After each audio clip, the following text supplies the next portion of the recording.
శ్రీరామచంద్రాయ నమః. శ్రీ సీతారామాభ్యాం నమః. శ్రీమద్ వాల్మీకి రామాయణము యుద్ధకాండము 101వ సర్గము.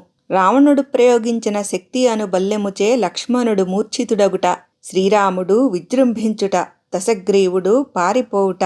రాక్షసరాజైన రావణుడు తాను ప్రయోగించిన ఆసురాస్త్రము నిర్వీర్యమైపోయినందులకు అతడు ఎంతయో క్రోధోద్రిక్తుడయ్యెను.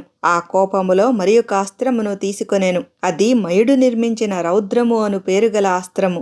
మహాతేజస్వి అయిన రావణుడు ఘోరమైన ఈ అస్త్రమును శ్రీరామునిపై ప్రయోగించుటకు సిద్ధపడెను.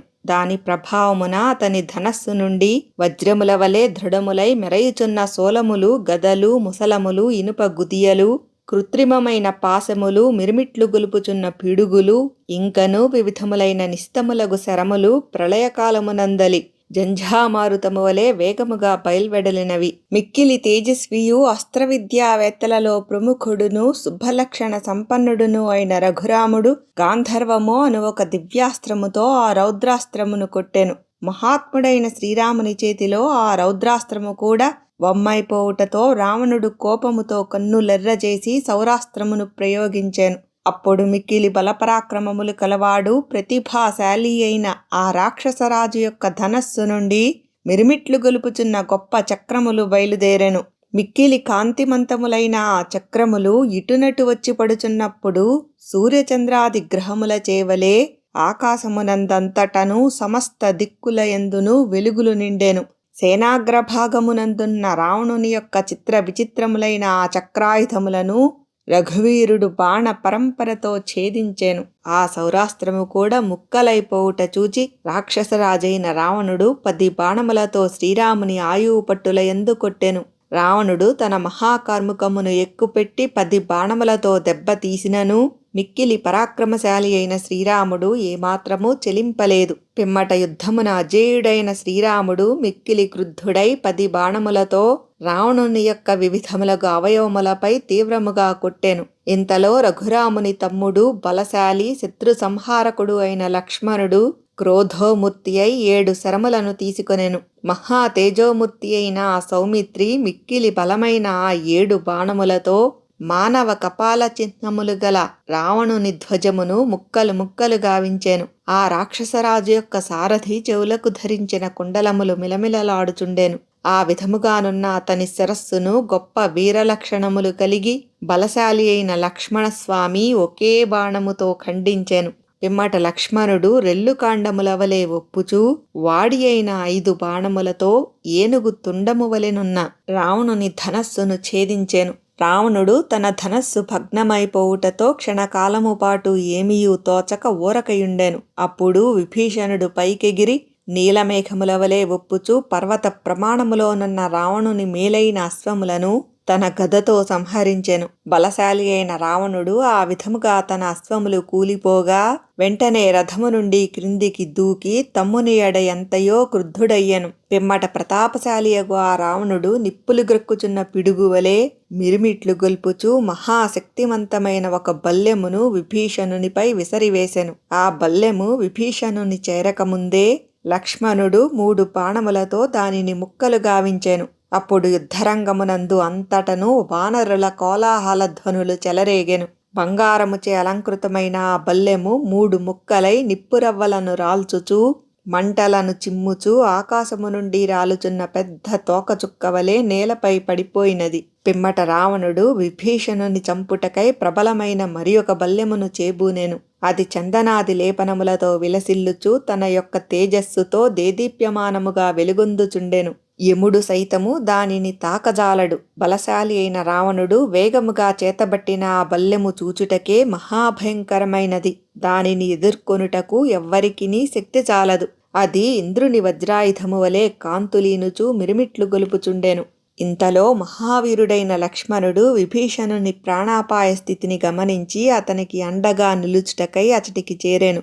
విభీషణుని కాపాడుటకై వీరుడైన సౌమిత్రి తన ధనస్సును ఎక్కుపెట్టి బల్లెమును చేబూనియున్న రావణునిపై శరవర్షమును కురిపించెను. మిగుల రణకుశలుడైన లక్ష్మణస్వామి ప్రయోగించిన బాణ పరంపర వచ్చి మీద పడుచుండగా వాటిని ఎదుర్కొనుటకు వలనుగాక తన పరాక్రమము కుంఠితము కాగా రావణుడు విభీషణుని చంపెడి ప్రయత్నమును విరమించుకొనెను. లక్ష్మణుడు తన సోదరుని ఆదుకొనుటను జూచి రావణుడు సౌమిత్రికి అభిముఖముగా నిలిచి అతనితో ఇట్లు వచించెను. బలగర్వితుడా లక్ష్మణా, నీవు మిక్కిలి ప్రయాసపడి ఎట్టకేలకు విభీషణుని రక్షింపగలిగితివి. అందువలన ఇంకా అతనిని విడిచిపెట్టి ఆ శక్తిని నీపై ప్రయోగింతును. ఈ శక్తి ఇంతకు ముందే పెక్కుమంది శత్రువీరులను హతమార్చి రక్తసిక్తమై అనగా ఎరుపు వన్నెగలదై ఉన్నది. ఇప్పుడు పరిఘలవలే బలమైన నా బాహువులతో దానిని ప్రయోగింతును. అది నీ హృదయమును చీల్చి నీ ప్రాణములను అపహరించివేయును. 8 గంటలు గల ఆ బల్లెము శత్రుభయంకర ధ్వనులను గావించును. మయుడను రాక్షసుడు దానిని నిర్మించెను. అది అమోఘమైనది, శత్రువులను పరిమార్చుటలో తిరుగులేనిది. క్రోధావేశపూరితుడైన రావణుడు అగ్నివలే తేజరిల్లుచున్న ఆ శక్తిని లక్ష్మణునిపై ప్రయోగించి గర్జించెను. సమరాంగణమునందు మిగుల బలశాలియగు రావణునిచే ప్రయుక్తమైన ఆ శక్తి ఇంద్రుని వజ్రాయుధము వలె ధ్వనించుచూ వేగముగా దూసుకొనిపోయి లక్ష్మణునిపై పడెను. ఇంతలో శక్తి లక్ష్మణునిపై పడకముందే వేగముగా వచ్చుచున్న ఆ శక్తినుద్దేశించి శ్రీరాముడు, ఓ బల్లెమా, లక్ష్మణునకు శుభమగుగాక, నీలో గల ప్రాణహరణ శక్తి నశించుగాక అని పలికెను.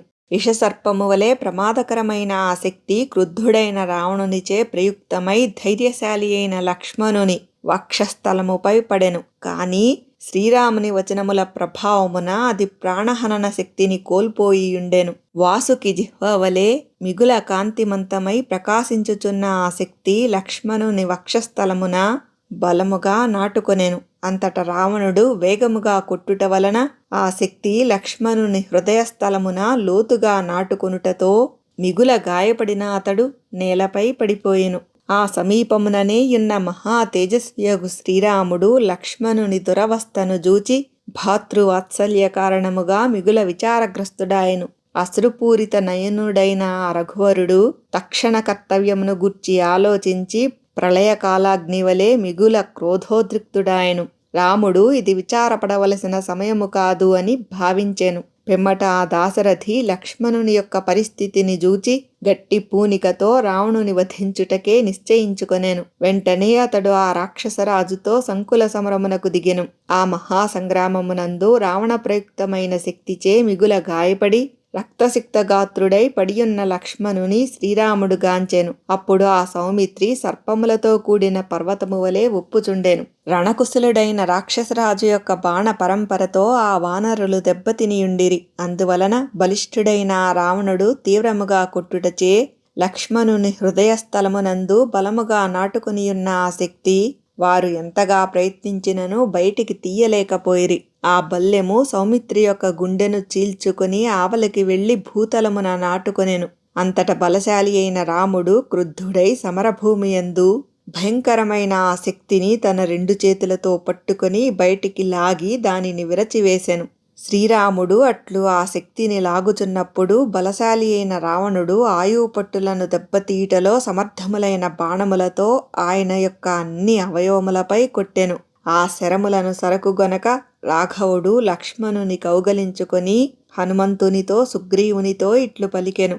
కపివరులారా, మీరు లక్ష్మణుని చుట్టూను చేరి ఇతనిని జాగ్రత్తగా చూచుకొనుచుండు. పాపాత్ముడు క్రూర కర్ముడు అయిన ఈ దశగ్రీవుని చంపివేయుటకై ఎప్పుడో సంకల్పించియుంటిని. నేను మిగుల పరాక్రమించి ఇతనిని వధింపదగిన సమయము ఆసన్నమైనది. గ్రీష్మాంతమున మేఘదర్శనమునకై చాతక పక్షివలే ఈ సమయమునకై నేను ఎప్పటి నుండియో నిరీక్షించుచుంటిని. వానరులారా, ఇప్పుడే మీ ముందు సత్య ప్రతిజ్ఞను చేయుచున్నాను. ఈ జగత్తునందు రావణుడో రాముడో మిగిలియుండుట తథ్యము. దీనిని త్వరలోనే మీరు చూడగలరు. రాజ్యాధికారము దూరమగుట, వనవాసము చేయుట, దండకారణ్యమున సంచరించుట, సీతాపహరణము, రాక్షసులతోడి యుద్ధము మొదలగునవి సంభవించినవి. ఈ కష్టములకు తోడుగా లక్ష్మణుడు తీవ్రముగా దెబ్బతినుటాయను మహాఘోరమైన దుర్భరమైన తీరని దుఃఖము వచ్చిపడినది. నేడు సంగ్రామమున రావణుని హతమార్చుట ద్వారా ఇవి అన్నియును నాకు దూరమగును. వాలిని వధించి సుగ్రీవుని పట్టాభిషిక్తుని గావించుట, వానర సైన్యమును ఇచ్చటికి తీసుకొని వచ్చుట, సేతువును నిర్మించి సముద్రమును దాటుట, మొదలగు వాటికన్నింటికిని పాపాత్ముడైన ఈ రావణుడే కారణము. ఈ దుష్టుడు నేడు నా కంటబడినాడు. మిక్కిలి విషపూరితమైన సర్పము దృష్టికి గురి అయిన మానవుని వలె నా దృష్టిలో పడిన ఈ రావణుడు ఇక జీవించి ఉండజాలడు.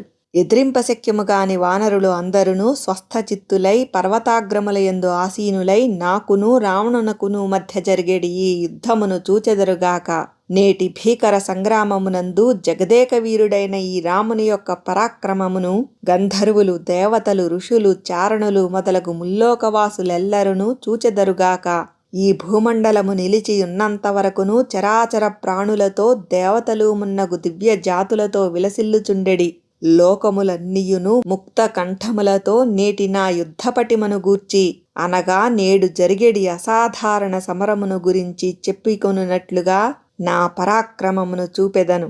వానరులతో ఇట్లు పలికిన పిమ్మట శ్రీరాముడు యుద్ధ సన్నద్ధుడై మేలిమి బంగారముతో అలంకృతమైన వాడి అయిన బాణములతో దశగ్రీవుని కొట్టెను. అంతట రావణుడు కూడా మేఘము వర్షధారలను వలె మెరయుచున్న శరములను ముసలములను శ్రీరామునిపై వర్షింపజేసెను.